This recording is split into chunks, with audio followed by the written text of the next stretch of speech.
Practiced it. As a kid, thousands and thousands of times telling yourself it was for this very occasion to win it all.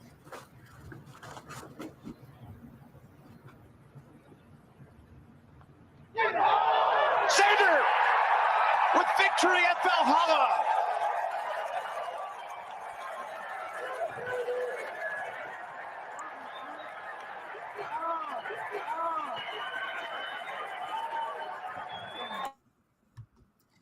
And ladies and gentlemen, welcome back to another episode. This is the Sports Cave. Your co-host Robbie, along with my co-host Zach Roden here. And Zachary, we have some improvements and then we have some tragedies. The biggest tragedy coming today, folks. Oh, I need Rest a in hat. peace. The biggest tragedy is my hair right now. Jesus Christ. Go on, Robbie. Make that 3 tragedies. Zach's hair and my soundboard. We got new equipment here, folks. Marcus, shout out to Marcus. He's recommended this for the longest time. We got our stream deck here. As you can see, it's doing wondrous things. All righty. I'm in my golf attire today, folks. You got to give me a break. But good thing we held on to this microphone here because this is the best audio quality you guys are going to get out of me today. And as usual, Zach is the star of the show. So welcome, everybody. Welcome. Now, for those of you listening on the podcast, I'm sure you've already seen, but you're not seeing it as you're listening to us talk right now. Xander Schauffele gets the job done, Zachary. He wins his first major trophy. Finally, right? I was so long overdue. The guy's been in the gun for so many of those major championships, and it just seems like he has that one day or those 4 or 5 holes in a row that he just has a mental collapse. Welcome, brother. We don't know what this action is, but welcome, brother. And it was exciting to see that not only did he never have that collapse this weekend, Robbie, he played one of the best 4 rounds of golf in not even just PGA Championship history, but we're talking major history. The lowest score in the history of a major championship of golf, -21. I mean, and he had to get that -21. Bryson DeChambeau had a fantastic Sunday. I might sound like a bit of a loser saying this, Robbie, but Bryson's kind of growing on me a little bit. You know, a lot of people have been, you know what? And I talked to one of my coworkers. And he's Mr. Plouffe, Carl Lever. I had a little bit of an issue, but having you guys join in and listen to us talk sports makes me feel a little bit better. So thanks for tuning in. A lot of people initially didn't like DeChambeau, and the one video that really made me like DeChambeau even more was he threw one of his golf balls to a child, and an adult cut it off. And before he proceeded the next hole, he screamed. He hollered at the adult who took the golf ball and said, "Give it to the kid. It's not for you. It's for the kid." The adult was doing a full 100-meter sprint the complete opposite direction. Like, what a loser that guy is, for Christ's sakes. Oh, yeah. 100%. 100%. But Zachary, what did you think Schauffele was going to do in that second shot? Because although his ball landed in the rough, I mean, that is a uncomfortable position to stand down in the bunker a couple feet under from where your ball is approached and go for it. He went for the green. I was telling my boys, I said, he should have just lay up, set up the third shot, and just go into a playoff. He said, nah, I'm going to go closer and just laying it up to the fairway. Well, you know what he probably thought in his head right there, Robbie? He's like, I've done the layup before in these situations, and it hasn't worked out for me. This is the closest I think I'm ever going to be to win a major. I'm fucking going for it. This is... Realistically, Robbie, that could be the only time he ever wins one. I mean, Schauffele's a great golfer. Let's not take anything away from him, but there's so many good golfers out there nowadays. And it was kind of cool to see the Live Golf and the PGA Tour going at it. Just the number 1, number 2, Bryson and him going at it. It was a fantastic tournament. And poor Schauffele kind of gets a little bit overshadowed by a man who has a very similar last name to him, Robbie. Because Scotty Scheffler kind of stole the news from this weekend after he was, wait for it, arrested early Friday morning on his way to the round. Basically, this cop was saying that he tried to stop Scheffler. Scheffler basically told him to go fuck himself. And then the cop was saying that he was dragged pretty much by Scheffler's car. So I'm first reading this going, oh my God, Scheffler is fucked right now. I see about an hour and a half later, he's released from prison, and that basically this cop was just completely full of shit. Probably saw who the guy he was pulling over and thought to himself, might be able to secure me a little bit of bag here. Exactly. Bob just wrote his body cam wasn't turned on. I mean, completely unprofessional. And Scheffler, for dealing with all that and just having a kid about a week ago, I mean, he played a great round of golf too. Scotty Scheffler, I mean, he shot what, 5 or 6 under the day he got arrested. Day. Yeah, he was right. He was right in the loop of it. Let me give you a recap here. Everyone, if you know me well, you know that my shift is an early shift in the morning. And to hear my show 15 to 30 minutes in, starting at 6 o'clock, saying, we have breaking news. You think it's like, one of their little joke, one of their little skit type things. You know what I mean? So the show I listened to, Mr. Dave Rothenberg, 90.7 ESPN. Shout out to ESPN New York once again. He goes, we have breaking news coming out of the PGA Tour. Scotty Scheffler, according to, I think it was Jeff Darlington, arrested. I was like, huh?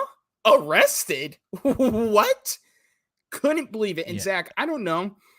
Scotty Scheffler doesn't give off the vibes of a jerk, number one. He's a Bible thumper. He looks like the nicest guy of all time. That's why it was so shocking.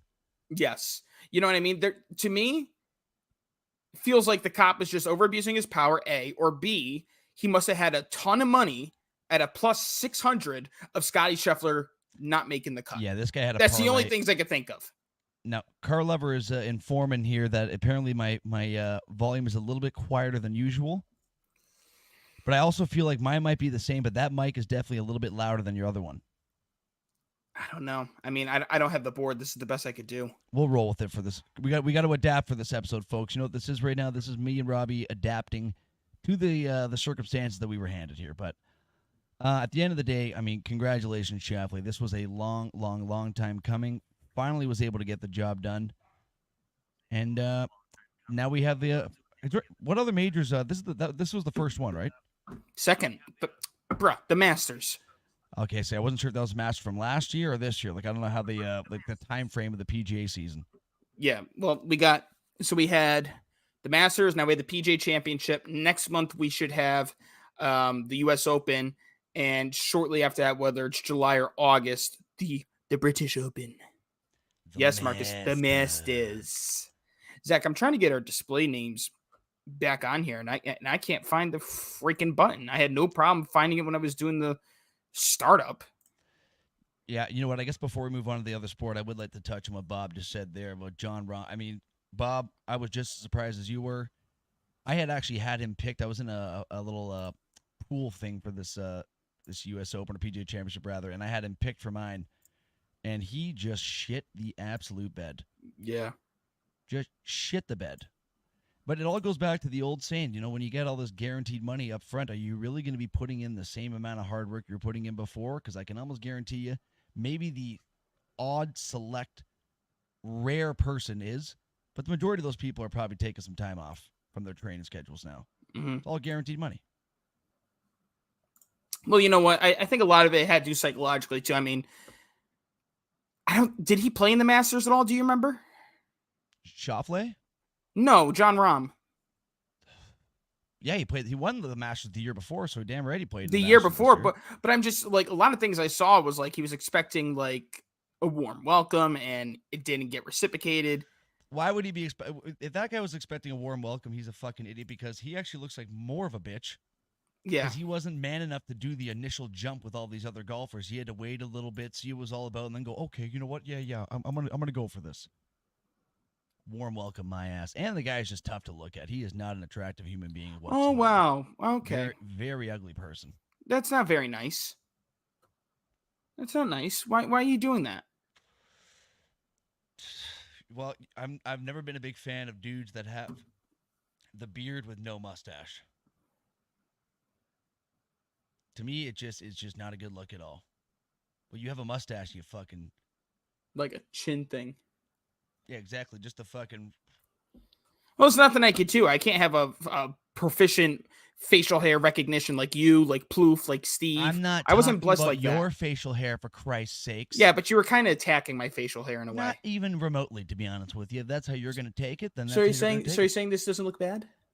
I mean, it doesn't look bad. I'm not going to say it looks great, but it doesn't look bad. Oh, I'll take that. Do you think I should just shave off the mustache and the beard, keep the soul patch? I don't know. Are you trying to be in a Creed fucking cover band? Can you take me higher? Ba-na-na-na-na. But Mr. Robert, Zachary. I don't know how many more you're going to drink today, but cheers. I had a day on the course today, folks. So I had a couple beers, but we have a few left. We're gonna. Oh my God, you animal! You absolute animal.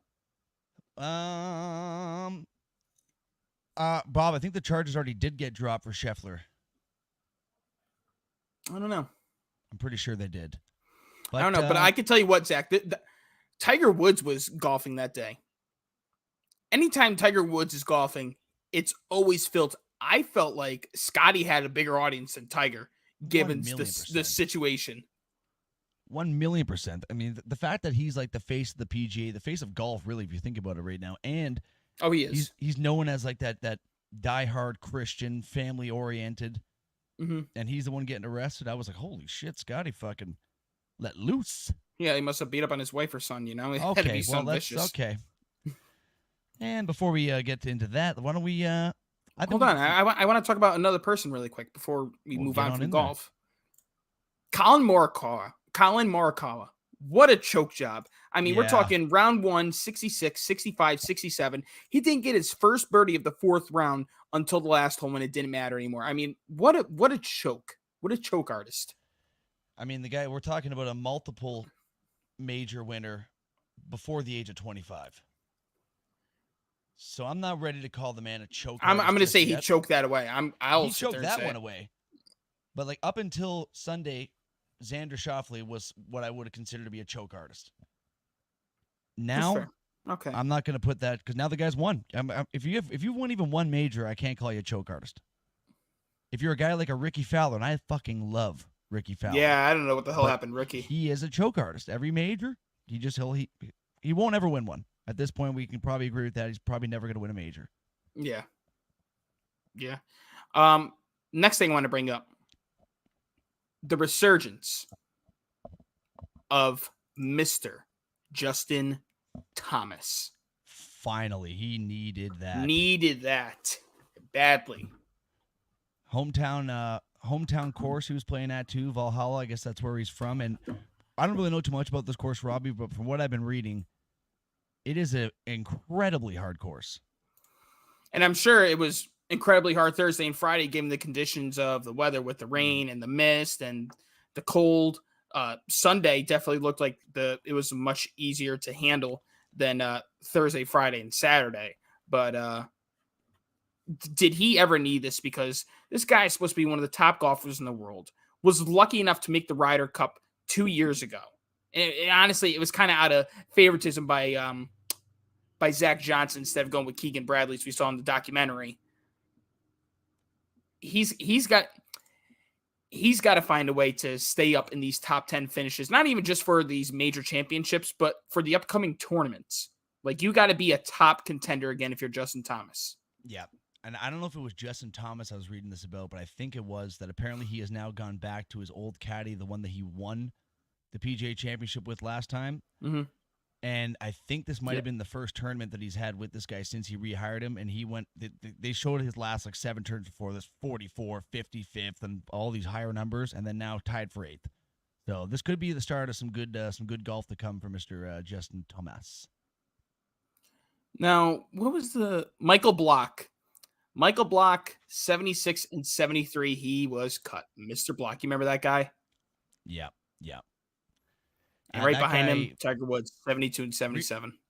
I mean, if you got to give Block credit, though, because that guy did as much as he possibly could have with his 50 minutes of fame. Yeah. I agree. Hell, Matt Fitzpatrick didn't make the cut neither, huh? Yep. Yeah, it was a tough conditions this weekend, especially as you said, the first 2 days were testing a lot of the world's best golfers. Yeah. Are you in agreement with me that Tiger's got to go to the senior tour soon? Either that or just hang him up. Like I can't watch him play like that, dude, because it's not Tiger. But even in the senior tour, like, you think he's going to be that much better? I think the guy's gone through so much. I mean, obviously he'll be better, but he's gone through so many injuries. He has a fake leg, essentially, bro. Pretty much, dude. Have you seen he is like a legitimate fucking dent in his goddamn one leg. Yes. Just give it up. The guy is. It's really sad. he'll already go down as the greatest, or one of the greatest, if not the greatest golfer. He's the greatest golfer of all time. Ignore my father in the comments. He's the greatest golfer of all time. He definitely revolutionized the sport better than any golfer ever has. 100%. Did you know he had his first ever triple bogey at the PGA Championship, and it took him 1,441 holes to accomplish that feat? That's insane. Do you know how long that it is took me nuts. to get a triple bogey today? 20 minutes. First hole. It's insane, bro. And it's just not who Tiger is. And to see him perform this badly, we were blessed to see him a few years ago win the Masters. No one had Tiger Woods win the Masters a few years ago. When he did, I locked my eyes on that TV. I damn near teared up because it was just a beautiful story. And unfortunately, celebrated a little too hard and accidents happen. Back to ground zero for him. But yeah, I think the time has come for him. I mean, it is tough to watch him now at this point. The guy is obviously tough as nails. He's continuously turning down carts because he doesn't want to have that little bit of an advantage. But it is tough to see. Robert. If anybody deserves that, it's him. You know what I mean? I'd say if anybody deserves that cart opportunity, I'd say him and Phil. They deserve it. And you could put John Daly up there too. Just John Daly gets it already. Yeah, because he's fucking a 72-year-old alcoholic that is still just amazing at golf. Must be nice. Okay, let's see. I want to see what kind of future tournaments we got here. So let me go to the schedule here. So we got the Charles Schwab Challenge in Fort Worth, Texas. Zachary, not this weekend, but next weekend. Canadian Open. I feel bad for those golfers because they have to experience the lovely city of Hamilton, Ontario that weekend. Well, I'm sure. Oh, never mind. It's the week after. Never mind. Ignore what I was going to say. All I can tell you is the U.S. Open is from June 13th to June 16th, and then the week after, they come on over to Cromwell, Connecticut for the Travelers. A lot of good golf to be played here, Robert. A lot of good golf to be played. I wanted to wait to see what the card's going to look like, though, because I want to go if Scotty's going. If Scotty's going, I'm following all 18 holes, bro. He might have some lawyer fees to pay off, so he might be playing in that tournament, I think. Maybe. But, all right, buddy. That does it for our PGA Championship recap. I think it's time that we get into some playoff talk here, Robbie, and I think we got to go with some NBA talk here to start. Game 7 Sunday. I mean, extremely exciting second round of NBA in all four series. Well, maybe not so much the Celtics one, but I'm going to pull these notes up here on the old computer. All right, Robbie, where would you like to start? You kick this one off for us. I mean, do I go to the playoffs or do I go to the special monumental moment? We can start with that. All right. Well, the Brooklyn Nets have decided to retire number 15, Vince Carter. Way, way, way long overdue. This guy deserves it, and he deserved it the second he left the organization for the better. Vince Carter, legend. We thought that bringing him in would make a difference with him and Jason Kidd and Richard Jefferson. Unfortunately, the big three never kind of panned off, just like any other big three in Brooklyn Nets history. Go freaking figure. But those were probably his best years as an NBA player. Probably better than Toronto too, Zach, because I would say his high-flying, dunking in Toronto was better. But if we're talking about the overall basketball player, Vince Carter in New Jersey was disgusting. This guy was pretty good. More of a bucket than he ever was. And the combination with him and Jason Kidd was damn near lethal and so fun to watch. Congratulations, Vince Carter, as his number is going to be retired right next to Jason Kidd's in the rafters. And it makes sense, too, because he was working for the Nets last year as an analyst for the games going on. So it definitely makes sense. He deserves it. And will I be attending it? Probably not, because it's probably going to be hell expensive. Yes, sir. But Vince, congratulations. Raptors legend, Nets legend. This is one guy that I guess me and Robbie can both like because he was a legend for both of our squads. My first ever basketball jersey was Vince Carter. It's a good goddamn first jersey. It's a nice goddamn first jersey to get there, sir. Too small for me now. Way too small. Well, I would assume so. What's that supposed to mean?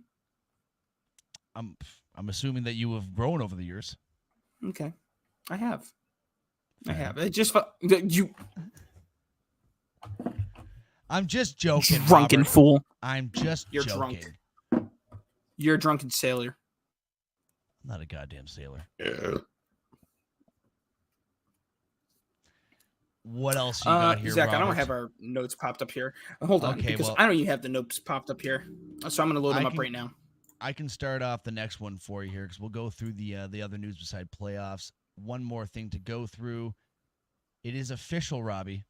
It is official. The Donovan Mitchell sweepstakes have begun, or at least they will be underway as soon as the season ends. But realistically, they've begun right now.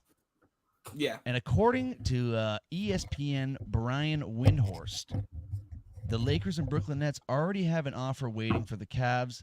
Now, Robert, I ask you this question here. What is an offer like that going to look like, and what should the Cleveland Cavaliers do with Mr. Donovan Mitchell? Well, with the Lakers, I mean, I'm assuming that if they're going to try to keep Austin Reeves, because you're not going to trade away Anthony Davis. You're not trading if LeBron goes back, you know what I mean? So they're looking at potentially giving up more picks than what the Brooklyn Nets would have to give up.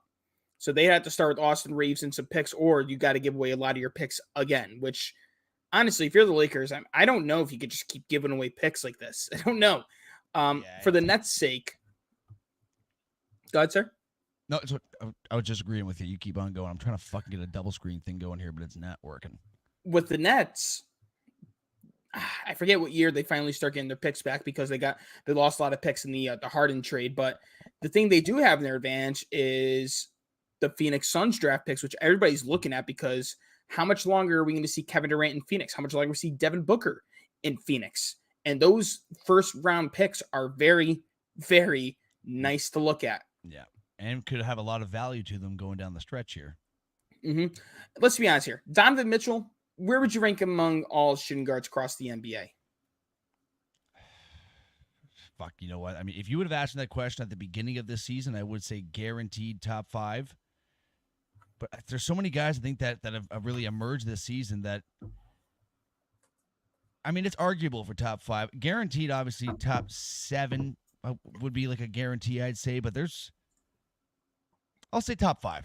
I'll say top 5. Oh, this article is from 2 years ago. Let's see. Okay. Gary Trent was number 24, just so you know. That makes sense. So this list here on Hoops Hype, I believe this is for this year. Let me see what the article dates it as.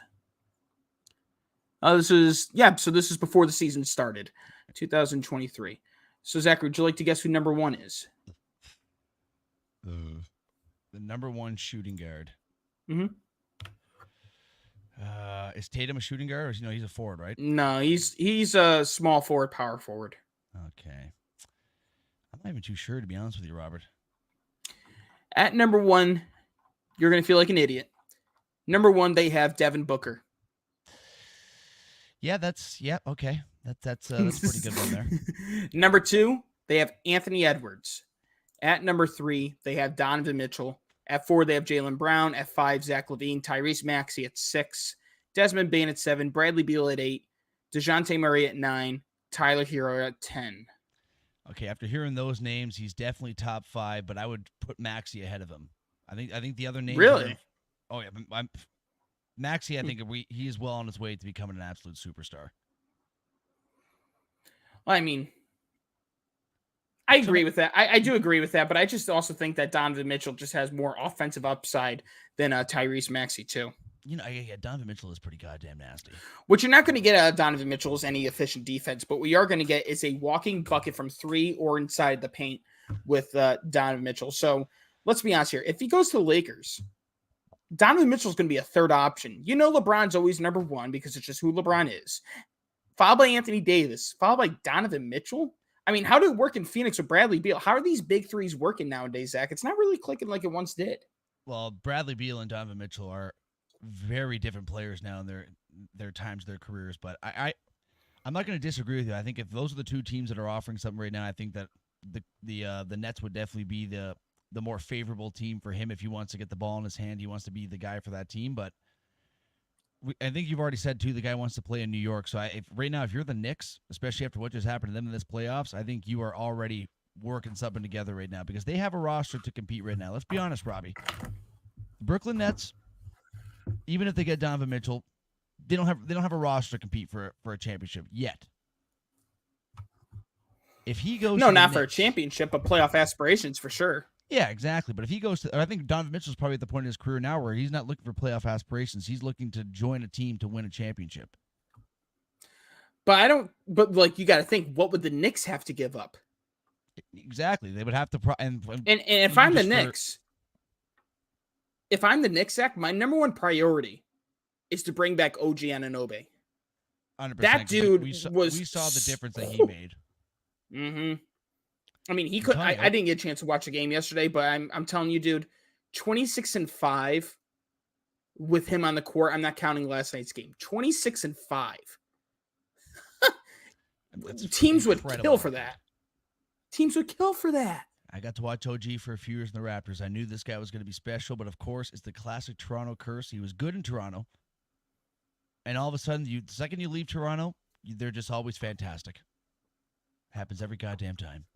That's not true. Kawhi Leonard hasn't been fantastic. He's been too hurt. Pascal Siakam hasn't been too fantastic. Fred VanVleet hasn't been fantastic. I'm helping you out here. It's been okay this year, you know?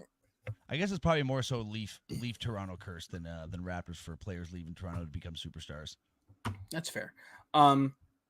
Yeah, I think the Knicks need that backup point guard because outside of Brunson, there wasn't really a backup point guard suitable for what they needed. So whether they address it in the draft, whether they can find the right fit through free agency, I think they got to stick with what they got essentially.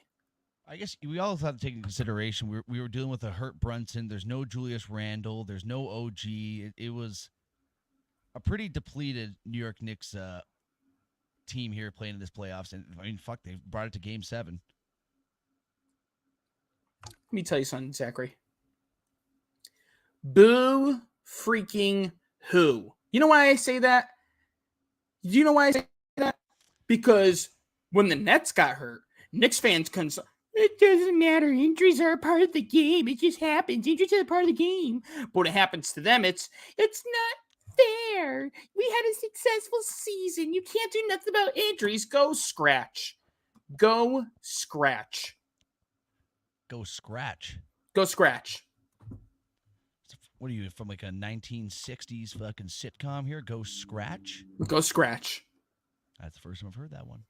Go scratch. I'm not a Knicks guy whatsoever. I mean, to be honest with you, Pacers won, Knicks won. Wouldn't have changed my day regardless, but... Dude, Reggie Miller from the freaking top rope, bro. Did you see Reggie Miller's Instagram post? I don't think I did. I like the... is that the guy that was on fucking Halliburton's shirt? Or the sweater he wore at the press conference? Wait, hold on. Do you know about Reggie Miller? Yes, I do know. I know who Reggie Miller is. Essentially car lover, especially when they're in the same town. Yeah, same state. Yeah, they do. Statewide. Yeah. I forgot I could do this now. Zachary, ready, set. Oh wait, share this tab instead. Ready, set. Excuse me. Badoop. When the series changed, Jalen Brunson, you're a true baller. I've been the best player in these playoffs, but you and your boys can all heal up together in some beautiful beaches in Cancun. Please enjoy. Love it. Love it. Absolutely love it. I mean, and you got to give the Pacers credit, Robbie, because if you would have told me at the beginning of these playoffs that the Pacers would be representing or facing the Celtics in the Eastern Conference Final, I probably would have laughed at you. They definitely take advantage of what they have with the injuries, though. I mean, let's be honest here. They've had an easy route. But I mean, I think easy route. I'm not going to sit here and say the Celtics are going to sweep the Pacers. I think the Pacers could take them to 6 games. I think this is going to be a blowout. I think this is the one team in the Eastern Conference that can match up offensively with the Celtics. And that includes if Giannis and Dame was healthy, if Embiid was healthy. This team offensively, I mean, They were shooting 76% at the end of the first quarter against the Knicks, who were the best defensive team. Granted, all tired and wore down, but at the end of the day, you still got to give them the respect and credit that they deserve. That is true. And I guess realistically, you never really know what could happen. I mean, I didn't think they were going to beat the Knicks, so I'm saying now the Celtics are going to pump them. I hope to God I'm wrong, to be honest with you, but yeah. But I guess I want the Pacers to win. Me too. But as we're talking about it here, I guess we'll get right on into some playoffs here, Robert. If you haven't been, you've been living car under lover. a rock. We always appreciate the time that you could spend with us, brother. 2 a.m. My God, car lover. You have a great night, my man. We'll see you next Monday. And you enjoy next Monday is Memorial Day, Zachary. It is a national holiday here, but let me tell you something. I'm good to do the show if you're good to do the show. Let me tell you something, Robbie. It's a national holiday in Canada today, right now, and I'm here doing the show. So then we ain't got no reason. If this was your holiday, next week's my holiday. Every day's a holiday. That's why I got drunk on a golf course today. That was me on Saturday. Saturday. But Saturday, the Pacers get the job done against the New York Knicks, Robbie. Take them down in 7 games to face off against the Celtics in the Eastern Conference Final, who needed only 5 games to beat the also sort of depleted Cleveland Cavaliers team. Especially in Game 5. Yeah. And I saw, Zach, that Cavs players are furious at Jared Allen for not trying to suit up. Let me tell you something. When it's a hip injury, bro, you can't ask Isaiah Thomas. You can't mess around with that. I'm on Jared Allen's side, First of all, what a lot of people don't understand is you have back pain, you have shoulder pain, you got neck pain. A lot of that shit derives straight from your hips, because that's basically the center piece of your body that connects the upper half to the fucking bottom half. So I'm not going to blame the guy whatsoever. And plus, honestly, if you're Jared Allen, you're probably looking at the series. We're down 3-1. We're facing. He didn't play all playoffs. Exactly. We're facing the best team in the fucking playoffs right now. Like, what am I going to do? Come in and make a difference? No. He made the smart decision. He's thinking about the longevity of his career at this point, and I think he made the right decision. I agree. And if they don't like it, then you can trade him off, because Jared Allen is a very valuable asset as a guy that's seen him play. Very valuable. A lot of teams could use a Jared Allen. You know what team I think would be best fit for him? New Orleans. Him and Zion together, side by side, nice 1-2 two of the most athletic big men in the sport, even at Zion's fattest or his slimmest. Ooh, that'd be scary hours. That would be, and they both kind of have like when I just look at them, like I don't want to say they have like a mean look, but it's like they have that kind of, like they're going to be fucking in your face in this paint. Mm-hmm. Oh yeah, Jared Allen don't back down from no one, bro. Look at his block track record. He's blocked everybody in the league, everybody. And he will continue to do it because he didn't re-injure his hip playing in that meaningless game that they knew they were going to lose. Yep. Yeah, Cavs advance, like you said. And honestly, dude, I haven't watched a lot of games, but... No, Celtics advance, not the Cavs. Oh, excuse me. Thank you. Big blurb there. Am I tripping to say that Jason Tatum has been all that well so far in this playoffs? I don't think that's a bad statement to say, but I feel like it's just because he hasn't had to be. Like, everyone on that Celtics team seems to be showing up. Mm-hmm. So it's like, I mean, now Jaylen Brown has showed up. That's for sure. Oh my God, yeah. I don't know. The Celtics, I think that they're just built to win this year, Robbie. And I also feel like if we're doing a little bit of a foreshadow of what we're going to be talking about next. I have his numbers, Zach, if I can bring up his numbers really quick. Bring him up. But sorry to interrupt. The Timberwolves taking down the Nuggets, too, I think was massive for the Celtics. Oh, yeah.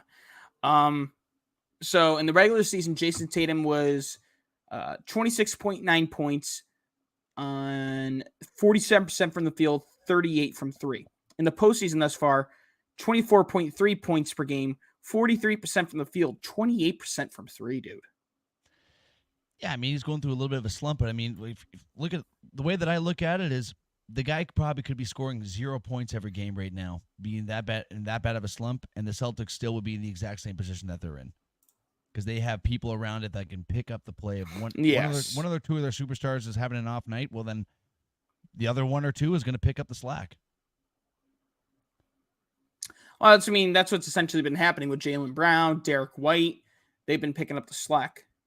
100%. But Robbie, I want to get into some Western Conference here, if you're okay with that. Absolutely, buddy. I know you want to go in and talk about your boy. I would love to talk about the best shooting guard in the NBA.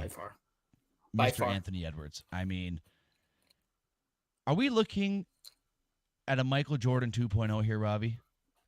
I've been saying it. I've been saying this game reminds me of Jordan. Like, I'm not saying the guy's going to be putting up 35 points a night like Jordan was doing in certain seasons, but the leadership and the mentality and just the dog in him, it is very Jordan-esque. Mm-hmm. The guy, 20 points they're down in Game 7 against the Denver Nuggets, who had just won the fucking NBA championship last year, in case people forgot. And they come back, get the job done, take down the defending champions in 7 games. And Edwards really didn't even have that great of a Game 7. But it was the press conference. No, he had a very after, bad Robbie, one. But it was the press conference after that really like opened my eyes to, holy shit, this kid is not only a great basketball player, but he is going to be a leader for this team for years to come. 22 years old. He has Karl Anthony Towns, who's been in this team for fucking 9 to 10 years, whatever the hell it's been. 9 years. And he's sitting there going, yeah, I've been telling this guy, stop fucking fouling all the time. You fucking fouling, you're hurting the goddamn team. For a 22-year-old kid to be going up against basically the face of the Minnesota basketball team for the last decade, and just to have no problem, just kind of not even really talking shit, but kind of putting him in his place a little bit, like that shows a lot. Minnesota's in fucking great hands. Great hands. They really are. They really are. I mean, this is the best the franchise. I mean, they've had Kevin Garnett. This is the best the franchise has ever looked, and it's with Anthony Edwards. I mean, this dude, Charles Barkley, I haven't been to Minnesota in over 20 years. Immediately, bring your ass. Yeah, and he told them, he said, I'll see you mother effers for Game 7. Did you hear the little interview when they were asking him about if he looked up to guys like Jamal Murray when he was growing up? No. And he just goes, nah, man. He's like, what's that motherfucker, 27 years old? I'm 22. He's like, I looked up to KD. I don't look up no fucking Jamal Murray. Yeah, he has openly come out and said that he grew up idolizing Kevin Durant. I just found it funny because I'm like, you just absolutely put the clamps on this guy for 7 games, and then you just got to rub a little bit of salt in the wound afterwards. There's a video I saw too, where they're in the timeout huddle, and he tells him, he goes, guys, every time we're up by a wide margin, we just try to stay patting it and just no, hit the gas every time, keep going, exactly. Don't just stop. If it's working, keep it going. Yeah, especially in basketball. I'm such a big fan of him. I'm such a big fan of his, dude. Me too. I mean, he has those questionable videos out there where he said faggot and stuff like. But those videos don't look good. Videos, man. But everybody does. Number one, he's young, and number two, if you're offended by it, faggot. And also, I mean, I don't want to sound like an asshole saying this, but I mean, maybe now in 2024, it's not okay to say. When I was growing up, faggot was like the most used word that I had in my vocabulary. And it was never a derogatory thing. It was always just like, hey, if you're doing something that's weird, stop being a faggot. It's a good thing this is like a comedy sports show. We're not like on live airs. SEC protocols. Yeah. This is the man. Plouffe, you're probably right. You are probably right. I'm just going to put a disclaimer out there right now. The Sports Cave has absolutely no problems with faggots. We have no issues with them whatsoever. Okay. Zach is one of them. Okay, not true at all. Not true at all. But the Timberwolves get the job done, Robert. And who will they be seeing in the Western Conference Final? Well, it's obviously got to be Oklahoma City Thunder. Psych.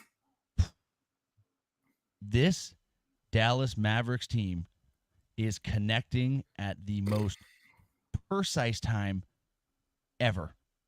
Kyrie Irving. I think people kind of forgot how good this guy was at basketball with all the antics he's had these last couple of years. Robbie's now crying because the majority of the antics was when he was on his Brooklyn Nets. But Kyrie Irving is unfucking believable. Unbelievable. And they're getting great play from guys that you wouldn't necessarily expect, like fantastic play from, like a guy like a Connolly. Connolly's on Minnesota. Oh yeah, shit, fuck. Like I said, I'm drunk right now, so. But this Kyrie Luka 1-2 punch, Robbie. I mean, I think they're gonna have their hands full with this Minnesota team, especially with the size they have. The size disadvantage. Yeah. But like, look at realistically, is the size gonna matter if they're just splashing threes? I mean, how many threes can they splash? You know what I mean? Because Kyrie and Luka could score. Tim Hardaway Jr., if they play him, he could score. Derek Jones Jr., I think, is one of the other X factors that we didn't mention there. Let me check see, because I'm pretty sure he had a great game 6. Derek Jones Jr., 22 points, 8 of 13 shooting, 4 of 6 from 3. Kyrie was 9 of 23, 4 of 10 from 3. Luka, 15 shots, 9 makes, 4 of 6 from 3. He had 29, 10, and 10. And off the bench, Derek Lively, 12 points. It's a full team effort right there. Full team effort. And then when you look at OKC here, Shai Gilgeous did his thing with his 36 points. Chet Holmgren had 21. Jalen Williams had 22. Isaiah Joe and Lou Dort struggled a little bit, 3 of 10 from the field, only 11 points. There is one guy I want to talk about in OKC. Don't tell me it's about Josh Giddey. Josh Giddey. Not one statistical category over 18 in this playoffs, which I think is right up his alley from what I've been hearing about him. So I'm just saying, folks, if the shoe fits, if the shoe fits, the facts are starting to line themselves up. But not even this guy's career has absolutely derailed since that video came out. So much promise, man, and he just was a absolute shell. Oh my God, he was terrible.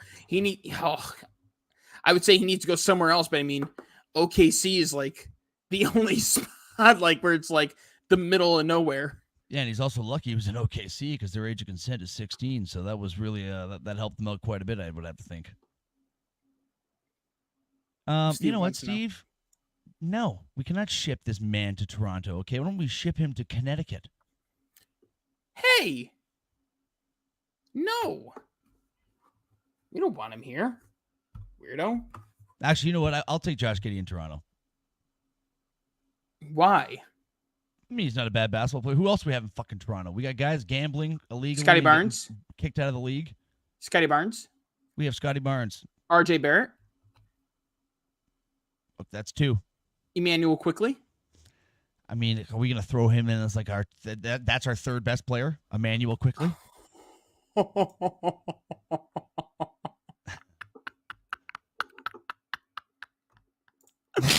Steve, give the guy some credit, all right? She was 15. Grady Dick, that's another one. Grady Dick.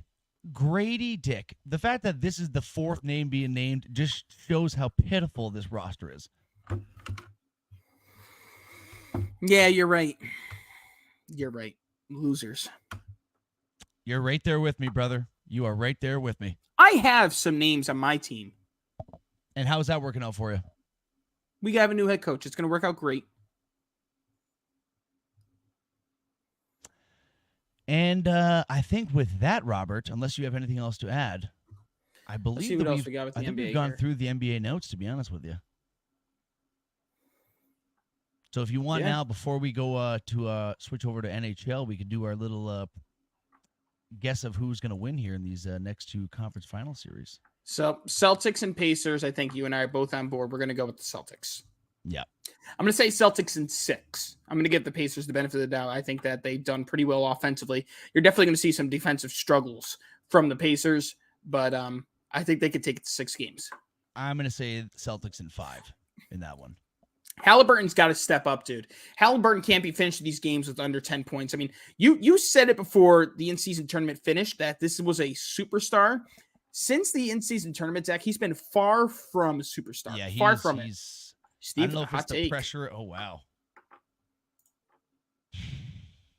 Wow. But yeah, you have Celtics in 6. I got Celtics in 5, Robbie. And then if we're going to the West, I have to ride with my boy, the Ant-Man, Anthony Edwards. And I'm going to take the Minnesota Timberwolves in a 7-game classic.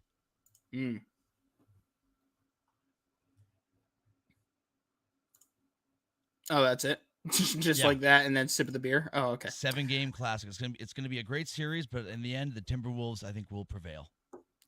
I think the Timberwolves are. I'm going to be rooting for the Mavericks, but I think the Timberwolves are going to prevail as well. I mean, you saw Nikola Jokic having his way with the Defensive Player of the Year, Rudy Gobert. He's going to go from Nikola Jokic to Daniel Gafford, and when Gafford needs his rest, then there's Derek Lively, and then I believe that's it because I believe Dwight Powell. No, I don't think it was Dwight Powell. It was the other big guy that they had, Max Strus. No, not Max Strus. Who the hell am I thinking of? Who's the other big guy that's out for the rest of the playoffs? He suffered an injury.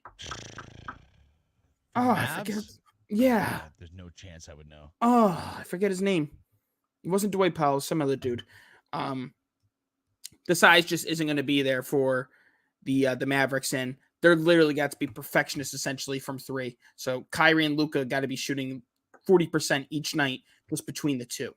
Yeah, I mean, I'm gonna go Timberwolves in 6. I think just the size they have up the middle is going to swallow this Mavericks team. I agree, but which series do you think is gonna be better, the West or the East? I think. The West, simple. West, 1,000,000%. 1,000,000%. Who the hell ever thought we'd be talking about the Minnesota Timberwolves going to the NBA Finals? I mean, even if you looked at when the playoffs started, if you would have told like the Mavericks and the Timberwolves were the two representatives for the West, I mean, that is the only team that I could have seen in this position was the Celtics. That would have been the only easier guess. Bob saying Corey Kleber? Maxi Kleber, I think. Well, either way, who the fuck is that guy? He's a decent stretch big guy. Zachary, tell me if you could hear this. I can't hear it. It's not playing, huh? Oh. No. Definitely not. You didn't hear what are you, an idiot sandwich? Nope. Like I told you folks, this is going to be a trial episode for us, but... oh, wait a second, because I'm an absolute idiot. Let's try this again. Ah, you said it. What are you? An idiot sandwich. Now that I heard. Perfect. Well, Zachary, I want to make sure that we had some sort of audio because you said it's time to go and talk about the men that skate in the ice. It is time for NHL playoff hockey talk.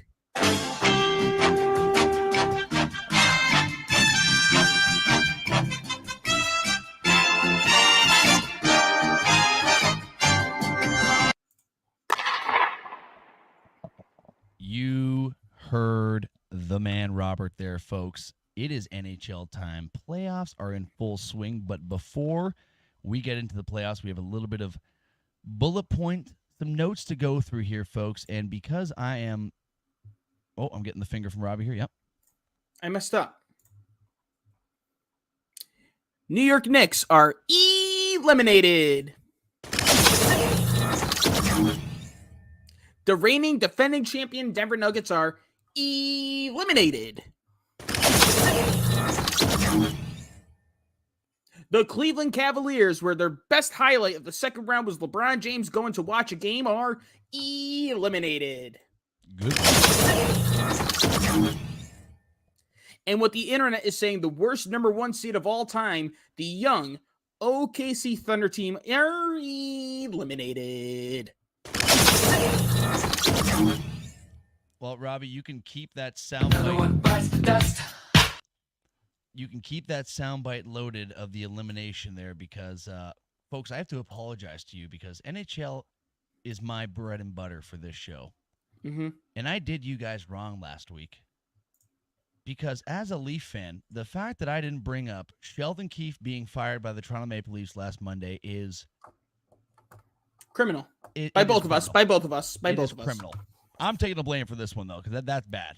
That's bad. But you guys had to wait a week for it. Here it is, folks. The time has finally come. Sheldon Keefe came from... I accidentally muted you. I was trying to do this. I was trying to give you the floor. Sheldon Keefe fired as head coach of the Toronto Maple Leafs before his new 2-year extension even kicked in. And at first, this was not surprising news to me whatsoever. News came out that they were interviewing a few different candidates for a head coaching job. I'm not going to lie to you, Robbie. I thought they were going to take a little bit more time with this, but Brendan Shanahan was a little bit hot and horny, and they have already made a new hire for head coach next season, and that is ex-St. Louis Blues coach who brought them to a Stanley Cup victory. And I guess we're going to say, I don't want to say a mean guy, but a guy that's really going to put this team in line and get them where the fuck they need to be. And that is Mr. Craig Berube. I don't know if you know too much about this guy, Robbie, but I mean, out of all the possible candidates that were there, I think he might have been the not say the best coach that was available, but the best fit for Toronto, because the guy he will sit down with any human being on that Toronto Maple Leafs team, any person in the league, and he will tell them exactly straight to their face. If they had a bad game, he will sit there and say, "You fucking played like shit today. We need way more from you. You're getting all this money." He will keep the superstars in check. Where I liked Keefe. I wanted him gone last season. I think he's still a great head coach. I just don't think he was a very good fit for Toronto because he's too buddy. Like he wasn't. I don't think he was pushing these guys hard enough. And now we get a guy that we're getting a guy that was an interim head coach for the Blues the year 2019 when they were last place in the NHL. He took over that team and brought them to a Stanley Cup championship that year. Last place in the league the same year they win a Stanley Cup. So we're getting a guy that knows how to fucking fire a team up, knows how to light a fuse under these guys. Yeah, play this video, Robbie. So relax, breathe, and have fun with this thing. Pump it up here. We're here for a fucking reason, because we're a fucking good hockey team, and we're going to fucking come home with a cup here tonight. Let's fucking go. Sonny, Bo, Perry, Benner. Let's go. And they did, in fact, come home with a cup that night, Robbie. So I'm fired up about this news. When the news first happened, I was kind of like, with Carolina just being eliminated, I probably would have waited and see what would have happened with Rod Brindamore. But there was no chance they were going to, dude. There was no chance. No chance Carolina was going to get rid of him. I thought they might have, to be honest with you, but they signed him to that extension, so he's not going anywhere. If they had gotten swept or lost in 5, I think they would have. But like the way they came all the way back, essentially. Yeah. I mean, we got to talk about that Game 6 with the Rangers. 100%. Oh my God, we're gonna get right into that. But Zach, what did I say when the playoffs started? I said it's either gonna be a win-win for the Leafs. They finally get that, finally beat the Bruins for the first time since, our grandfathers were teenagers essentially, or they fire Sheldon Keefe. They didn't beat the Bruins, but they fired Sheldon Keefe, and this isn't who was the prior GM? It's not his team anymore. Kyle Dubas, right? Yeah. He's out. So this ain't his regime anymore. It's time for a new, fresh start. And, we're going to see the people like the William Nylanders, I think, really buy into our new head coach. I think Matthews will buy in. Tavares. It's a matter if the little bitch known as Mitch Marner will buy into it. We'll have to wait and see what happens there. But Berube, new official head coach of the Leafs. And you want to hear something funny, Robbie, about that? He was on the TNT panel I saw. for hockey. Yep, I saw. Paul Bissonnette, about 2 weeks before he got hired, he said, Berube, you better shut your mouth or I'm going to leak that you're the new Leafs head coach. And, I mean, I think he was probably just making a joke, but who knows? Like, maybe he had some information that we didn't know about, and we'll never know. But before we move on to, speaking of Sheldon Keefe, he's already being interviewed now to be the New Jersey Devils head coach because they have a vacancy.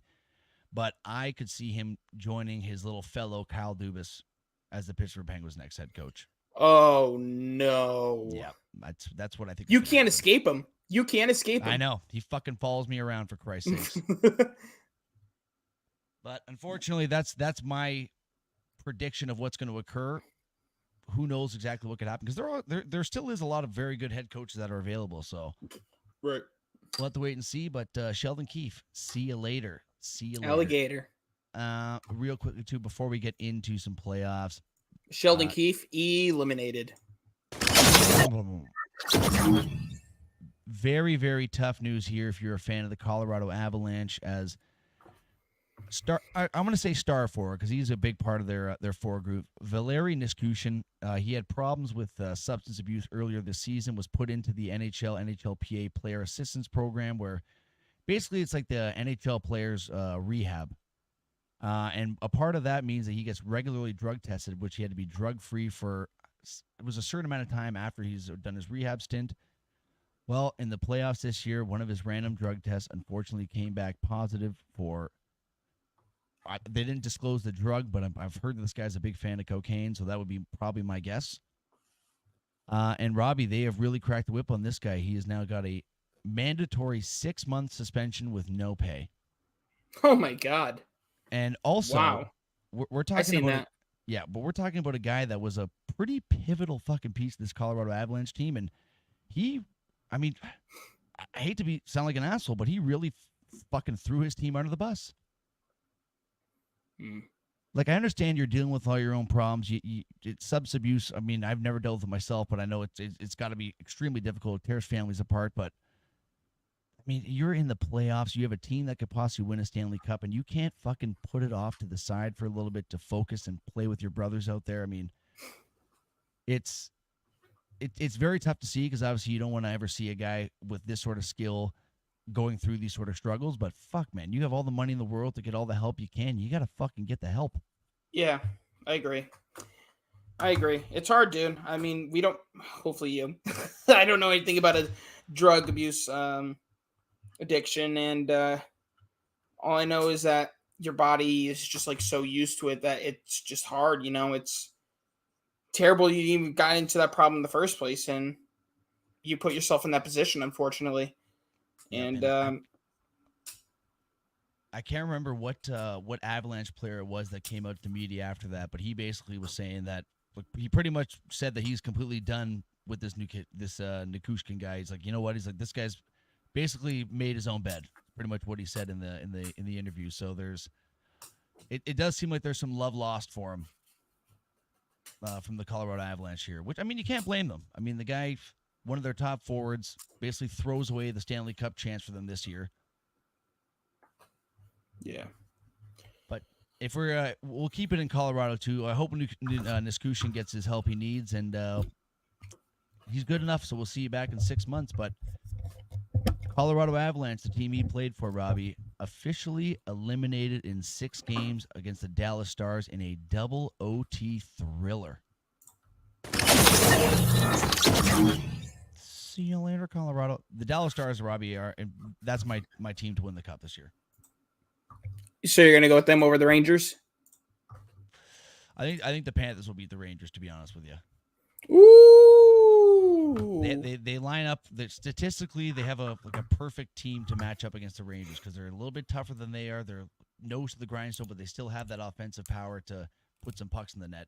They're going to have their back against the wall against Shesterkin, though. He's playing lights-out hockey right now. I mean, Igor has looked really good outside that second period in Game 6. Yeah, I can agree with you on that, but... Zach, I got to talk about it, dude.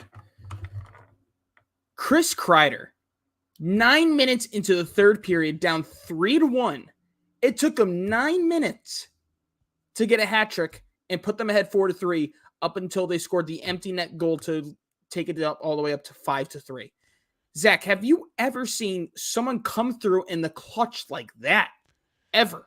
I mean, that is the only thing that I can possibly think of, which it wasn't in 9 minutes, but I remember a Game 7 back in the day between the Pittsburgh Penguins and the Washington Capitals. And both Crosby and Ovechkin had hat tricks in that game. Mm-hmm. I mean, some of these guys are just built for the big moments. Chris Kreider, the guy got 50 goals last year playing in fucking MSG, the bright lights. There's no brighter lights and more stress to play in a hockey environment. Maybe Toronto, but if it is Toronto, that's a very close second, New York. So the guy just knows how to play under pressure, and he's kind of like, I don't want to compare him to Zach Hyman because I think he's definitely a lot better than Zach Hyman, but he's a guy that just knows exactly where to be in the front of the net to kind of get those garbage goals. Yeah, he was in the right place in the right time consistently.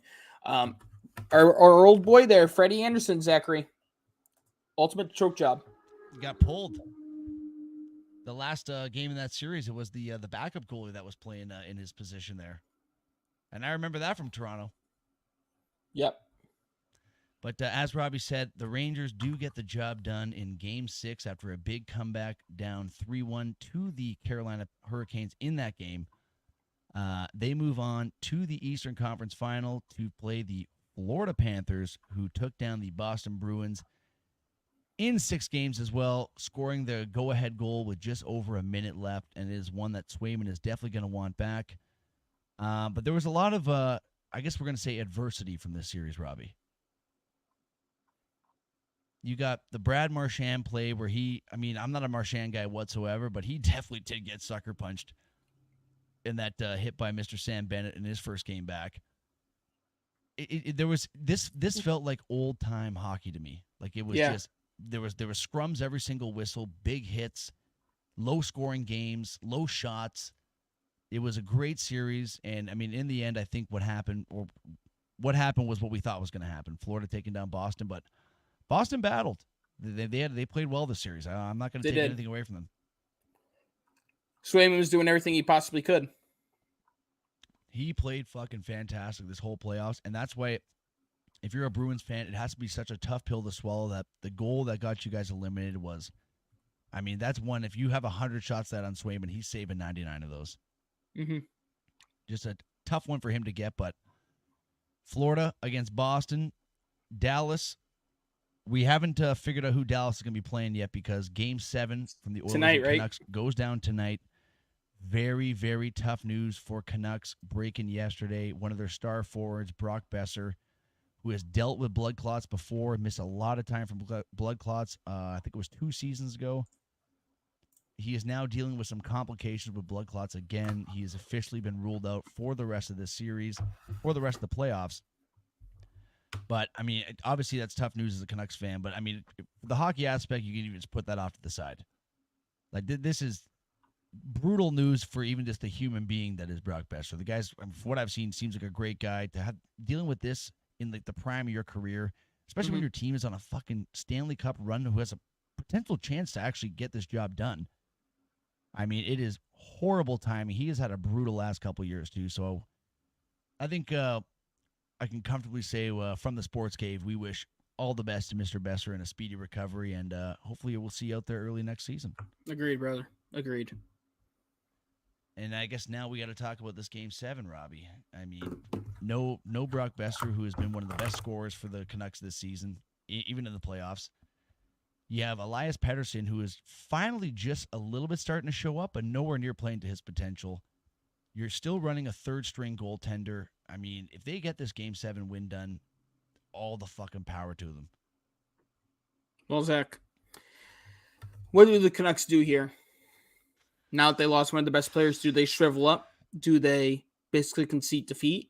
Or do they gather up and say, we know that our brother wishes he was here. Let's do this together for him, and let's go to the conference finals. Well, for that, Zachary, they're definitely not what? They're definitely not going to concede defeat. I mean, this actually could be like one of the things that. I'm not saying they're conceding defeat, but when you lose an important player in your roster in any sport, it's a big gut blow. It's a kick in the dick for sure. But I mean, this, as you just said, this could be one of those things that's a big fucking motivation thing for him, where they go, you know what? I mean, Brock's had a real tough last couple of years. Let's go out there and get this job done for him. It's going to be tough though, but it's going to be tough. It's going to be tough, Robert. Make your pick, because you want to say your pick. Just say the Oilers. I'm going to say that the Oilers, I think, are going to win this game. I'm sticking with my Canucks. Robbie has the Canucks. And I will say this, Robbie, whoever wins between the Oilers and the Canucks, I'm taking the Dallas Stars. In 5 to 6 games. Yeah, I agree. But a couple teams. Colorado Avalanche eliminated. The Boston Dirtbag Bruins eliminated.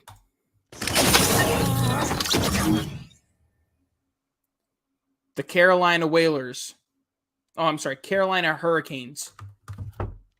eliminated.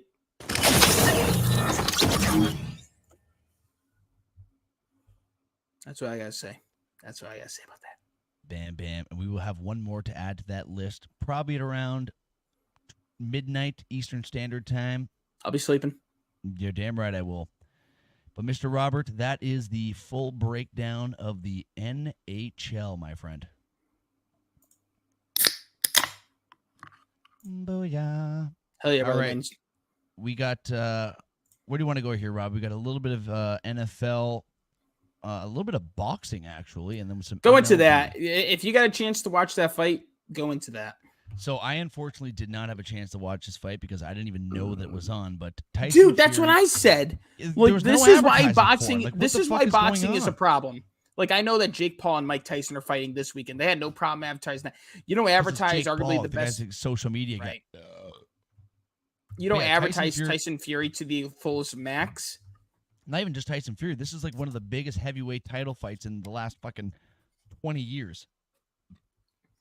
And Tyson Fury, 30-0 record, arguably lost to Ngannou in the last fight, but he ended up getting the job done.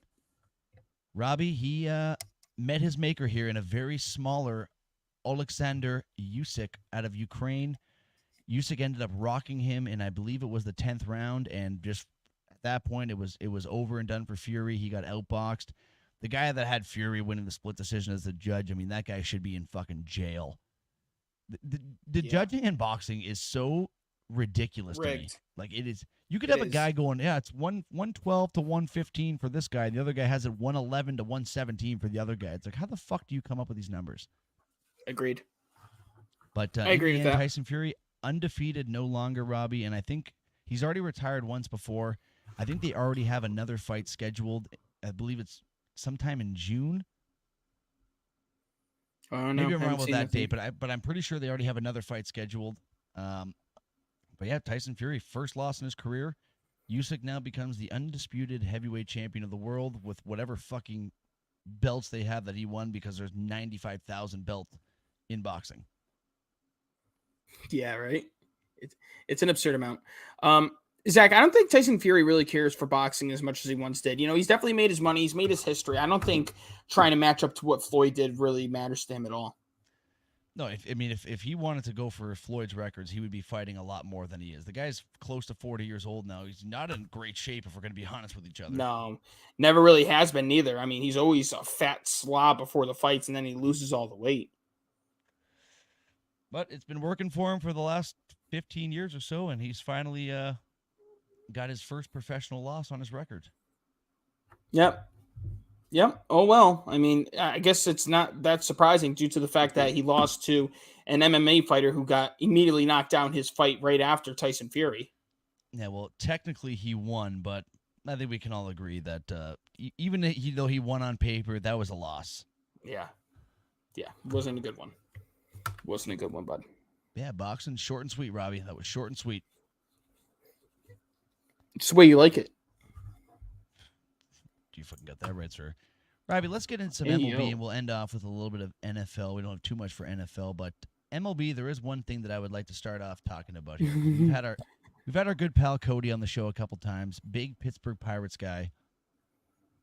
And I think our pal Cody has waited a long, long time for a pitcher of Paul Skeens' caliber, Robbie.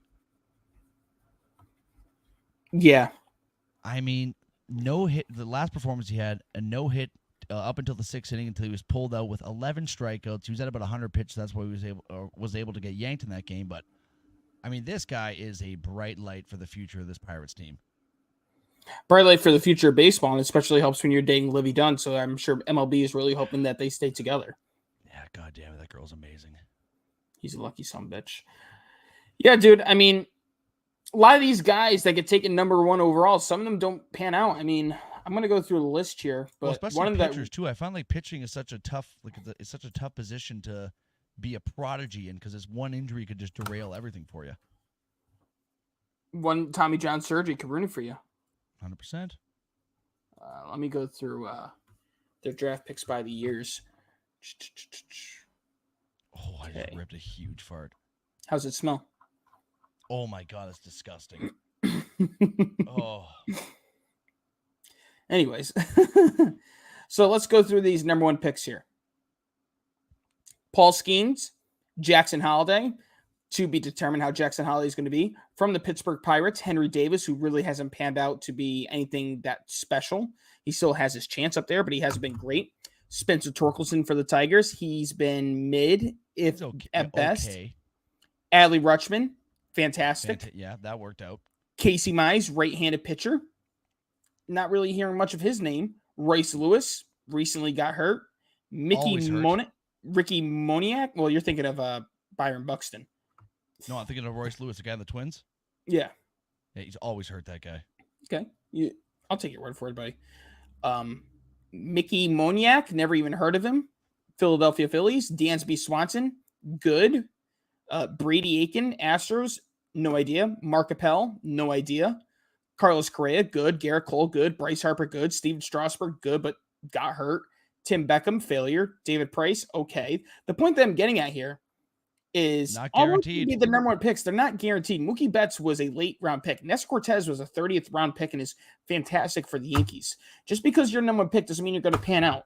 But Paul Skeens, he's going to pan out.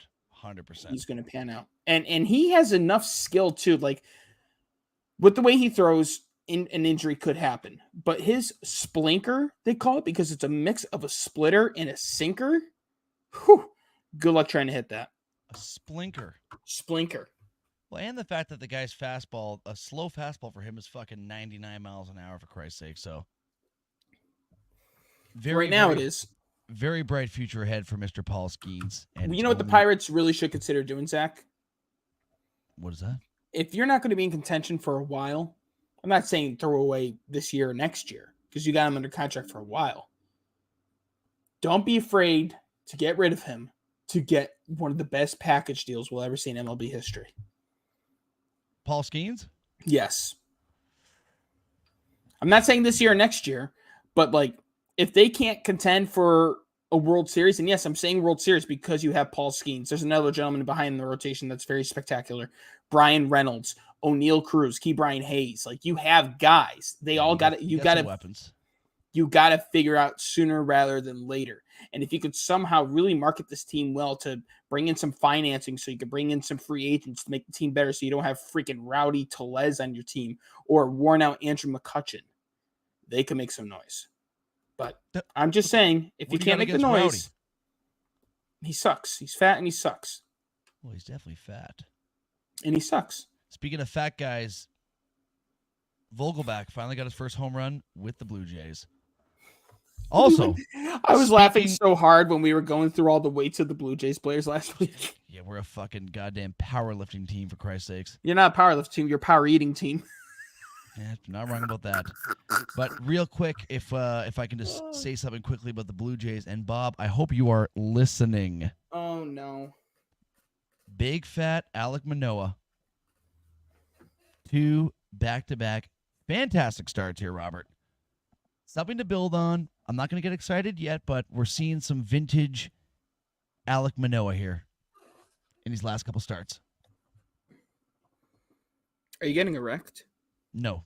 As I just said, I'm not going to get too excited about it to start off. I'll have some breaking news at some point, but go on about your Alek Manoah's 7 innings of 7 scoreless pitching. I mean, that you just said it right there. 7 innings, no runs. He had another 7-inning performance the last start he had before that, and I believe there might have been 1 earned run. So he's finding his game. He's getting his confidence back, and that's pretty much all I got to say about that. So I'm hoping he can piggyback off this, and we'll just have to wait and see what happens. Did you guys win the game? Probably not, because we're a terrible fucking baseball team. No, you won. You won 5-2. Oh, there we go. He's 1-1 on the year with a 3 ERA. 7 innings, 7 strikeouts, 103 pitches, 69 of them. Nice. 69 of them were strikes. Like you said, home run by Daniel Vogelbach. Let's see. I'm going to look at your batting averages again. Vladdy's starting to figure it out. He's hitting 285. Yeah, he's figuring it out finally. Not home runs per se, but at least he's getting some contact. George Springer really dropped down the lineup. He was your leadoff hitter for the longest time. He's batting 6th now. 201 batting average. No, Daniel Vogelbach is batting 5th in your lineup. Yeah, that just goes to show you why we're last place in our division. And Bob, no, he is back in the MLB. You idiot.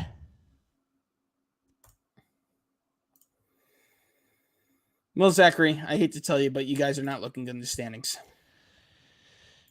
You don't got to tell me, sir. I'm already very well aware that I've already given up hope on this Blue Jays team this year. They are just and you are pathetic. 3 games out of the wild card, which is still plenty of time, but you're 3 games out. Well, let's move our focus to another team that's in our division, Robbie, because I know you're going to have a lot to say about this. Your New York Yankees currently riding a 7-game winning streak. Yeah. Yes, they are. Yes. Hold on. What was that? That was me moaning. That was me moaning. Yeah, that was me moaning. Absolutely. I'm not hiding it. I'm just so amazed with this Yankees team early on once again. Judge has finally figured it out. Stanton has been batting absurd with runners in scoring position. Verdugo has been comfortable to play. Soto's doing Soto things, and the pitching is what has really impressed me. I think Carlos Rodon's start yesterday of giving up 2 earned runs is the most during this 7 to a possible 8-game winning streak. This seriously, dude, I mean, last year's lineup was disgusting. It was terrible. 8 right-handed hitters and 1 lefty. Now you bring in Soto. You bring in Rizzo. You bring in, well, I mean, you already had Rizzo. You bring in Verdugo. You're bringing in guys that can bat from the other side of the plate, which matters because it throws a pitcher off their rhythm because it's not predominantly. Exactly. The same fucking shit you're seeing 8 batters in a row. Right. And the nice thing is, while Judge was struggling, Soto was stepping up. Soto, I'm not saying is struggling, but he's not hitting the ball nearly as crazy as he once was.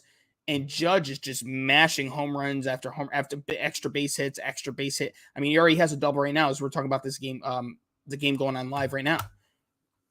So much potential for this Yankees club. And the biggest thing coming out of this winning streak so far, Zachary, if you haven't heard the name, listen to me now, and the rest of you listen as well.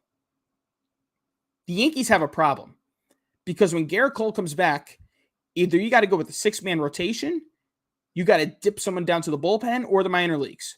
But it's not going to be easy to say Luis Gil. Luis Gil, last start on Saturday. Sounds Spanish. 6 innings, 14 strikeouts. The most strikeouts in a single game in Yankees rookies history. He is tied with Orlando El Duque Hernandez. That is great company to be a part of. Yes, both Spanish, Zachary.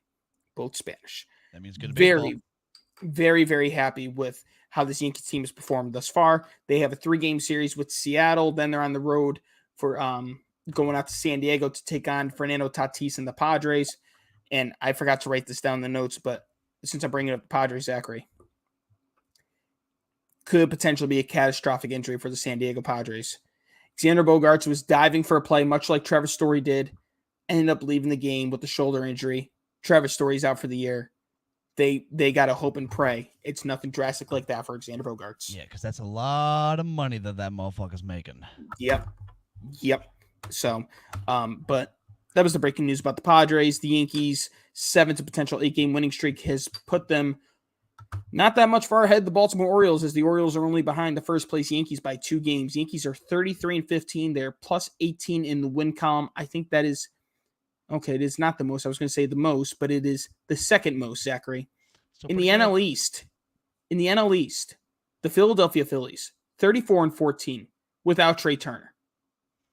Yeah, they are finding ways, man. They are finding ways. I mean, the Phillies obviously are a great team. They're a very good team. Turner is going to suck, obviously, but it just goes to show you that they have enough firepower on this team to still get the job done. And I mean, there's a reason why we've seen these guys do deep playoff runs for the last 5-6 years, Robbie. There's a reason.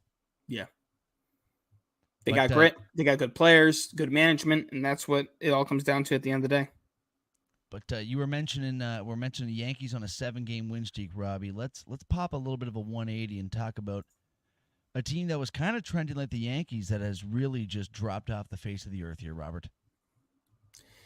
Yeah, the Minnesota Twins. It all started with the New York Yankees. The New York Yankees went to Minnesota. They swept them. Then they went over to Cleveland, and they got swept. They are on a 6-game schneid after going on a franchise record 13-game winning streak. They're now back on a 6-game losing streak, and they sit back 5.5 from first place in the AL Central. And we were just having the talk of between the Twins, the Royals, and the Guardians, who was going to finish up first in the Central. I mean, I'm shocked at Cleveland. Seriously, I am. They didn't fire. Terry Francona allegedly retired, but I think he's just looking to go for a new opportunity of management. And then you have the Royals doing their thing with their young guys, including Bobby Witt Jr. Minnesota, it's baffling to me that they are they're going to fluctuate, I think, all season long. So I guess what they're hoping for at the end of the day is a wild card slot. I think they're decent enough to get that position, but I think speaking of the Guardians real quick, I think one of the big difference makers so far this year for the Guardians is a guy that you don't like very much, Robbie. Because Josh Naylor has been emerging himself as one of the top first basemen so far this season in the league. Top faggot. Okay. Well, you already gave a full description about it earlier in the show. Well, sorry, I'll go with calling people faggots though. We were just explaining. Okay, term. I take that back. Top retard. Oh my goodness gracious. Okay. Well, you know what? Cleveland Schmeveland. Let's move on here. What, you want to evaluate Josh Naylor because I said some bad news about him? Some bad names about him? I just think that he is coming into his own so far this season, and he is emerging as, so far this season he's been one of the top first basemen in the league. Why don't you make out with him? Okay. So, now you sound like the faggot. All right.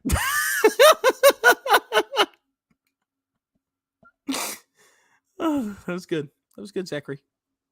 Well, Robbie, do you want to know who is not a faggot? Bo Bichette. No. Mr. Edwin Diaz. Oh, he is? Oh. And, I'm saying that because I think we gotta feel a bit of sympathy for Mr. Diaz here. He had the world by the balls. I don't have to. Why do I have to? Because it's a mental thing, Robert. I don't care. The amount of pressure these guys go I through. hate the Mets. Well, you know what? You hate the Mets. You shouldn't hate this one human individual. Okay? Why? Because go on.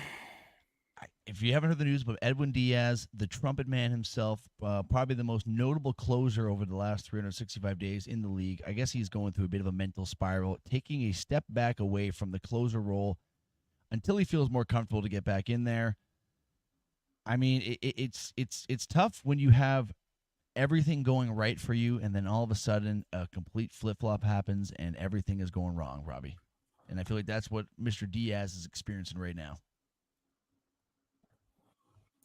This is what I got to say about that.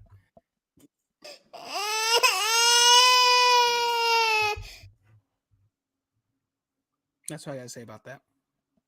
Well, that's Edwin Diaz, his last 7 days, 3 games pitched, 2 1/3 innings pitched, 7 hits, 7 earned runs, 2 home runs, 3 walks.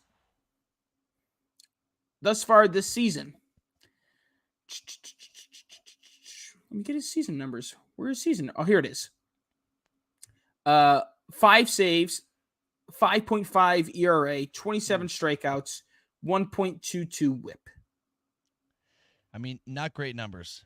No, it's absolutely atrocious for a closer, especially who was at one point the highest paid closer in all of baseball. I get it, he tore his ACL, but that's not going to affect your pitching realistically, Zach. I've seen Mariano Rivera at the age of 38 or 39 come from a torn ACL and be the dominant pitcher that he still is.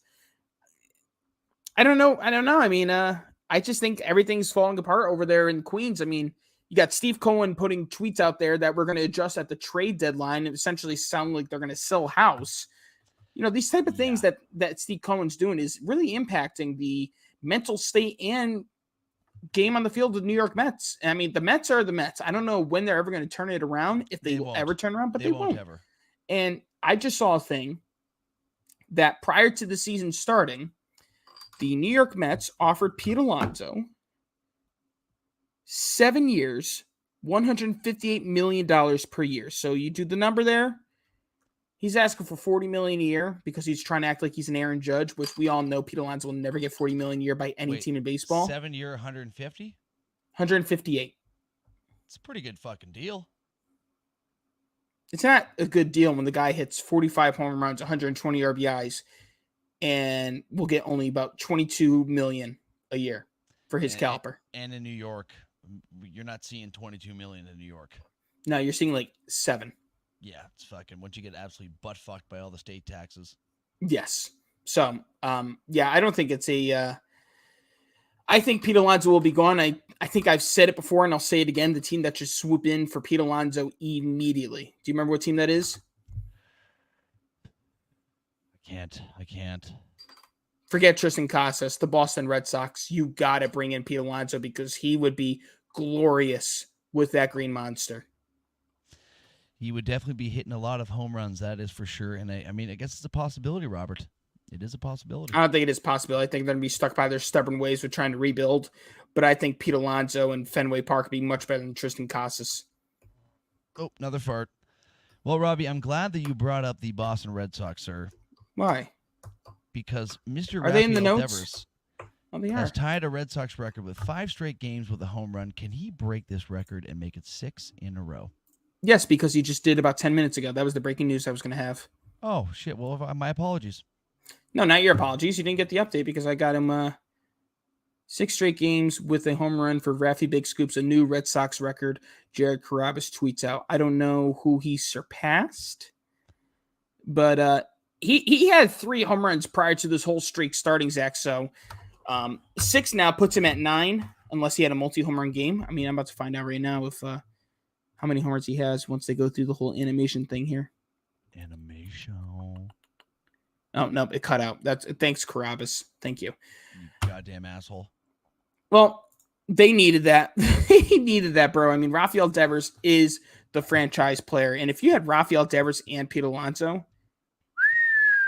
And I'm not trying to take anything away from Devers with this little comment I have right here, but the fact that this team had fucking David Ortiz playing for them for however many years he did, and Devers has the home run record for the straight home runs, I mean, that's kind of surprising. I wish they would put who he passed because I don't know if it's Ortiz. I don't know if it's Manny. I don't know if it's Jim Rice. I don't know. But history has been made, Zachary. 6 straight games. A new Red Sox record. Rafael Devers is the first player in Red Sox history to home run 6 straight games. The all-time record is 8. Most recent with 6 or more per Sox notes. Devers with 6 in May. Trout with 7 in September of 2022. Joey Votto with 7 in 2021. And Paul Goldschmidt with 6 in 2019. So, I mean, pretty good company to be in there right there, Robert. Pretty good company. Yeah, that's elite company there, Zachary. We have one more thing for MLB baseball here, Robert. What's that, buddy? You mentioned him earlier, Dansby Swanson, former first overall pick. The Cubs needed this. Finally set to return to the Cubs lineup on Tuesday.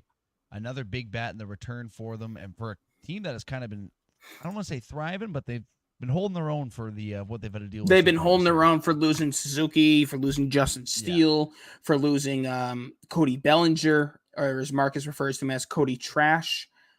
They definitely have been holding their own. As I go into the standings here and I look, they are 2 games out of first place to the Milwaukee Brewers, and Christopher Morel has been a major upgrade. He's been balling, but bringing in Dansby Swanson is ideal. That new Japanese pitcher they have too, Amanga.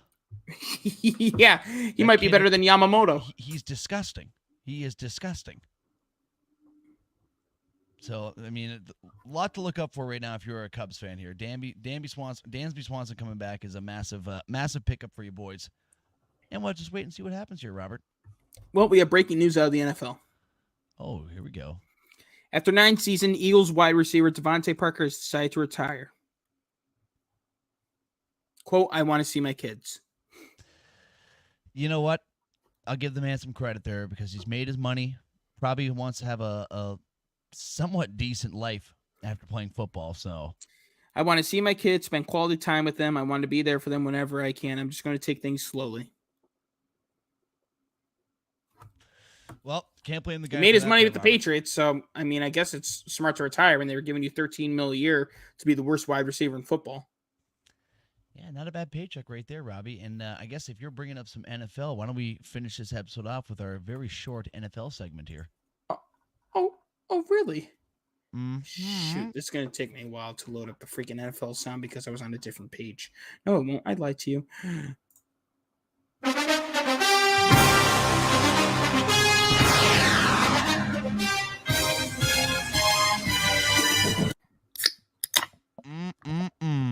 NFL news, folks. Not much to talk about today. I'm not going to lie. Not at all. we got a couple signings, though. We got a couple signings. The Buffalo Bills have, in fact, Buffalo Bills fixed their wide receiver problem, Robbie, by bringing in absolute weapon Marquez Valdes-Scantling, however you say that guy's name, Valdes-Scantling. Yep. 1 year deal worth up to $4.5 million. To be honest with you, Robbie, I have no clue what the fuck these Buffalo Bills are doing. It is quite asinine to me, but Josh Allen is really going to have to work extra hard next year with this receiving core that they are developing for him. No, I agree. It's going to be rough goings over there in Buffalo, although I think it's predominantly going to be based off of Mr. James Cook with how electric he was. Maybe they're going to do a lot of RPO options, but Keon Coleman, what could he bring into the table? But say what you want. Mr. Marquez Valdes-Scantling, Aaron Rodgers, Patrick Mahomes, and Josh Allen. Pretty good quarterbacks he's been with. Yeah, I mean, which is also kind of shows how shitty he is because he's had these 3 quarterbacks. He hasn't had any sort of fucking nice numbers in any sort of season. No. I don't know about that. I think he was pretty good with Green Bay with Aaron Rodgers. Let me look it up. Yeah, look it up. Look it up. Well, this is going to take me a while because I don't know how to spell Valdes-Scantling. Oh, well, I am good. No, I lied to you. I am the GOAT. I mean, it's pretty easy if you think about it. It's literally you just How is sound it it easy? out. VALDEZ-SCANTLING. Valdes. Let me tell you, son. There was something that you spelt out last week that was like pretty damn comical for how stupid and retarded you were. Did I not get that one pretty right though? No, good for you. You got something right. Okay. Okay. Yeah, he has been pretty dog shit. Yes. 2020 was arguably his best year with all 16 games played, 33 receptions, 690 yards, 6 touchdowns. I mean, not terrible, but obviously not. If you have quarterbacks like Aaron Rodgers, Mahomes, and now Josh Allen, you would expect better numbers. So his peak is, I'd say, 450, 500 receiving yards. Yeah, not great. No, not great. Um, Dog shit. But Robert, he was not the only signing to report. Who was the other one? Antoine Winfield Jr. becomes the highest paid defensive back yes. in NFL history. 4-year deal, $84.1 million contract with the Tampa Bay Buccaneers. $45 million guaranteed. That is a lot of cash. And it is well deserved. Well deserved indeed, sir. Antoine Winfield Jr., congratulations, sir. You will be swimming in some cash for the next 4 years, sir. Breaking news in MLB: Christian Yelich steals home plate. Ooh, that's impressive. Those are Robbie, fun ones. I got one more thing to talk about here in NFL before we end this lovely episode off, and that is the New York Giants unveiling arguably the ugliest uniform I've ever seen in my entire life. Okay, once we're done with that, we have breaking news. I mean, I'm done with that already. Those jerseys do not need any sort of explanation. They are horrible, horrific, and that is all. And they're right there for those watching on Twitch. That is terrible, dude. It's the reverse Bumblebee thing that the Steelers did. I mean, not for me. Not for me. I like playing these buttons, Zach.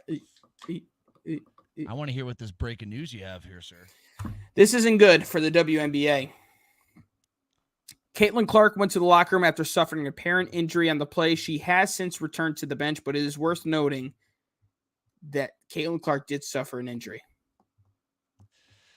She is she's been getting roughed around pretty good so far in her. Oh, they are bullying her like hell, bro. She'll figure it out, but it's going to be a learning curve for her. That's a guarantee. I agree, but yeah, definitely Zach. I mean, where the arena is to go watch the Sun play, the Connecticut Sun, it's like an hour and a half away. The cheapest ticket to go to a game to see Caitlin Clark's debut. Could you guess how much it was? $4. $110 to watch women play basketball. $110 to go witness Caitlin Clark's debut. Yeah. Yeah. No, thank you, sir. No, thank you is correct. I remember I would have spent the $4. Before we go and end this episode off, I remember seeing a viral video back in the day where this guy was walking around and offering people one courtside ticket to a WNBA game or $1. And every single person took the $1. Oh, yeah. Oh, yeah. It doesn't surprise me, dude. But I mean, maybe she could turn things around. I mean, she is pretty. Oh, she will. She will. This is a whole different ball game for her, right? You're facing pros now. Think about her when she was playing college basketball. She would play a team. Maybe they have one player on that team that has a chance of going to the WNBA. Now you're facing all the greatest female basketball players in the world on the court at the same time. So it'll be a learning curve for her. I'm not expecting too much from her this season, to be honest with you, but give her a couple years, she will be a household name. I'll give her till next year, bro. Yeah, even next year, I think, this one season, I'm not going to say I'm going to write her off, but I'm going to say I'm going to sit back and just see what happens. I'm not expecting. She is the Connor Bedard of the WNBA. Which, by the way, since I'm bringing up Connor Bedard, I'm curious to see what his numbers finished as. I think he was a point per game exactly. Bedard. Let's see. Connor Bedard stats. 68 games played. 22 goals. I said he would have 30, but he did have that injury. 22 goals, 39 assists, 61 points. So he was nearly a point per game. Playing on a Chicago Blackhawks team like that, and your your teammate was banging your mom too. Well, no, it wasn't banging his mom. That was a rumor. He was banging one of the ladies that works for the Blackhawks. But I mean, the future is so bright for that kid. So bright. Agreed. Well, Zach, I think we've reached everything that we need to reach on this episode of the Sports Cave. That's good, too, because you should be very proud of me because I came in this episode pretty buzzed up. And I'm very proud of you. I haven't pissed once, and I have to pee so bad. Mm-hmm. No, I'm definitely proud of you. Maybe you could see if we can get a sponsor. It depends for you. Well, folks, I got a new deck. Now I need a new board. So hopefully next week we ditch this and go back to the original microphone. So thank you all for tuning in and listening to me on this crazy fun episode here of the Sports Cave. And Zach, I don't want to talk too much. I just want to get the hell out of here. I want to go enjoy the rest of this Monday night. Zachary, take us away. You guys heard my co-host Robbie. He's officially trans, just got a new dick. You heard him say it himself. And that is a great way to end this show here, folks. It's very easy for me to mute you when you say stupid crap like that. See? I just ruined your exit. Let's start over. And that's another Monday night episode of the Sports Cave. I'm Zach.